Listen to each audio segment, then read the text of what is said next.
ओम नमो भगवते वासुदेवाय। पुष्पांजलि अमृतवाणी में आप सभी का हार्दिक स्वागत है। आज मैं सुनाने जा रही हूँ पद्मिनी एकादशी की व्रत कथा। धर्मराज युधिष्ठिर कहने लगे कि हे जनार्दन, आपने सभी एकादशियों का विस्तार पूर्वक वर्णन कर मुझे सुनाया, अतः आप कृपा करके मुझे अधिक मास के शुक्ल पक्ष की एकादशी का क्या नाम है तथा उसकी विधि क्या है, इन सब के बारे में बताइए। श्री भगवान बोले, हे राजन, अधिक मास में शुक्ल पक्ष में जो एकादशी आती है वह पद्मिनी कमला एकादशी कहलाती है। वैसे तो प्रत्येक वर्ष 24 एकादशियां होती हैं। जब अधिक मास या मलमास आता है तब इनकी संख्या बढ़कर 26 हो जाती हैं। अधिक मास या मलमास को जोड़कर वर्ष में 26 एकादशियां होती हैं।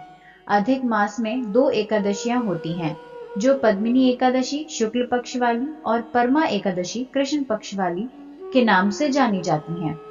यह एकादशी करने के लिए दशमी के दिन व्रत का आरंभ करके कांसे के पात्र में जौ, चावल आदि का भोजन करें तथा नमक न खाएं, भूमि पर सोएं और ब्रह्मचर्य व्रत का पालन करें।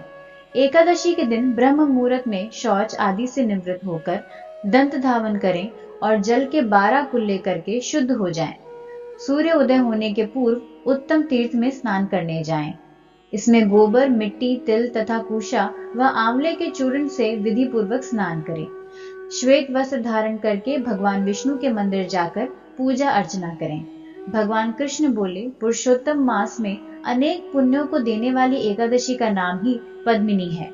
इसका व्रत करने पर मनुष्य कीर्ति प्राप्त करके वैकुंठ को जाता है, और जो मनुष्य के लिए भी दुर्लभ है।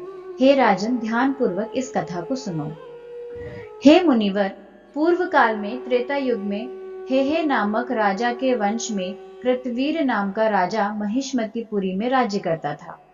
उस राजा की 1000 परम प्रिय स्त्रियां थीं, परंतु उनमें से किसी को भी पुत्र नहीं था जो कि उनके राज्य भार को संभाल सके।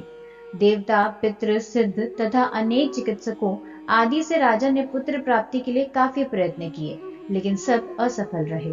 तब राजा ने तपस्या करने का निश्चय किया।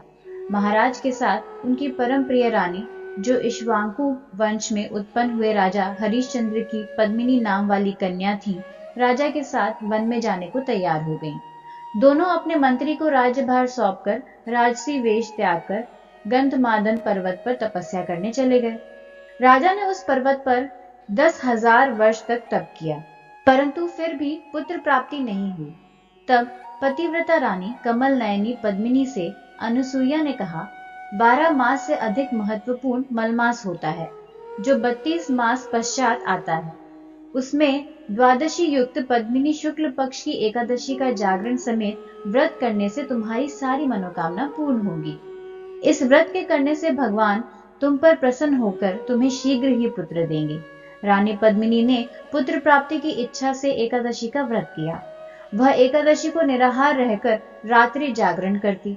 इस व्रत से प्रसन्न होकर भगवान विष्णु ने उन्हें पुत्र प्राप्ति का वरदान दिया। इसी के प्रभाव से पद्मिनी के घर कार्तवीर उत्पन्न हुए, जो बलवान थे, और उनके समान तीनों लोकों में कोई बलवान नहीं था। तीनों लोकों में भगवान के सिवा उनको जीतने का सामर्थ्य किसी में नहीं था। सो हे नारद, जिन मनुष्यों ने मलमास शुक्ल पक्ष एकादशी का व्रत किया है, जो संपूर्ण कथा को पढ़ते या सुनते हैं, वे भी यश के भागी होकर विष्णु लोक को प्राप्त होते हैं। बोलिए विष्णु भगवान की जय। आज की कथा कैसी लगी कमेंट सेक्शन में ज़रूर बताएं। अगर अच्छी लगी हो तो एक लाइक ज़रूर करें।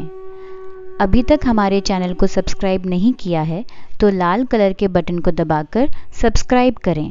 पास ही दिए हुए बेल आइकन को भी दबाएं, जिससे हमारी आने वाली हर वीडियो की नोटिफिकेशन आप तक सबसे पहले आएगी। धन्यवाद।